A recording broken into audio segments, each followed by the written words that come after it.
السلام علیکم students and friends, کیا حال ہے؟ امید کرتے ہیں کہ آپ سب ٹھیک ہوں گے،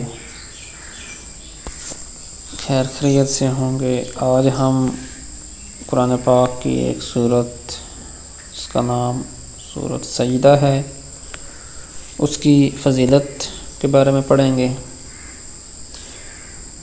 سورت سجدہ وہ سورت ہے جسے حضور صلی اللہ علیہ وآلہ وسلم نے کثرت سے پڑھا، اس لیے اس کی فضیلت اور برکت بے پناہ ہے۔ تو سب سے پہلی بات تو یہ ہے کہ اس سورت کو حضور صلی اللہ علیہ وسلم نے بڑی کثرت سے بہت زیادہ پڑھا۔ اس کو حدیث ہے، حضرت جابر رضی اللہ عنہ سے مروی ہے کہ حضور صلی اللہ علیہ وآلہ وسلم سورت سجدہ اور سورہ ملک پڑھے بغیر نہیں سویا کرتے تھے۔ ایک اور حدیث ہے، حضرت ابن عمر رضی اللہ عنہ سے روایت ہے کہ جو اس سورت اور تبارک الذی کو مغرب اور عشاء کے درمیان پڑھے، گویا اس نے لیلۃ القدر کا قیام کیا۔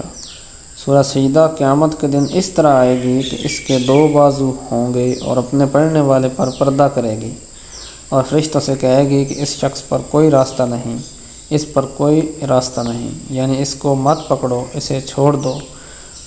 سورۃ سجدہ اور تبارک الذی دیگر صورتوں پر 60 نیکیاں زائد رکھتی ہیں، اور ابن عمر نے 60 درجے فرمایا۔ ایک اور حدیث ہے، حضرت ابو ہریرہ رضی اللہ عنہ سے روایت ہے کہ حضور صلی اللہ علیہ وسلم جمعہ کے دن نماز فجر میں سورہ الف لام میم تنزیل السجدہ پڑھا کرتے تھے۔ یہ سورت غلبہ اور عزت پیدا کرنے میں بہت مفید ہے۔ اگر کوئی شخص ملازمت کرتا ہو اور اس کے افسران بالا اس سے خفگی اور سختی سے پیش آتے ہوں، تو اسے چاہیے کہ 7 روز تک بعد نماز فجر اس سورت کو 3 مرتبہ روزانہ پڑھے۔ انشاءاللہ افسران بالا بے حد مہربان ہو جائیں گے۔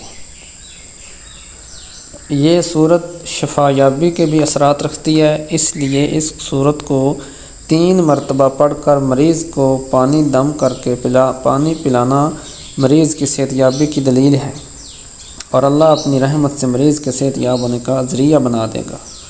سبحان اللہ۔ اگر کسی شخص کو مخالف فریق نے مکان، زمین یا جائیداد کے مسئلے میں بہت پریشان کر رکھا ہو، اسے چاہیے کہ 21 روز تک اس سورت کو روزانہ بعد نماز عشاء 11 مرتبہ پڑھے۔ انشاءاللہ اسے مخالفوں سے ہر طرح کی پریشانی سے نجات ملے گی۔ سبحان اللہ۔ آپ نے دیکھا کہ اس سورت کی کیا فضیلت ہے، اس کو پڑھنے سے کیا کیا پریشانیاں دور ہوتی ہیں اور کیا اس کی رحمتیں اور برکتیں ہیں۔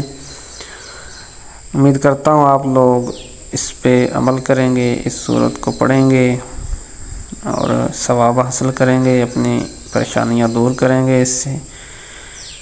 اس ویڈیو میں اتنا ہی، اگلی ویڈیو میں ہم قرآن پاک کی کسی اور سورت کی فضیلت کے بارے میں پڑھیں گے۔ مجھے اجازت دیجیے، اللہ حافظ۔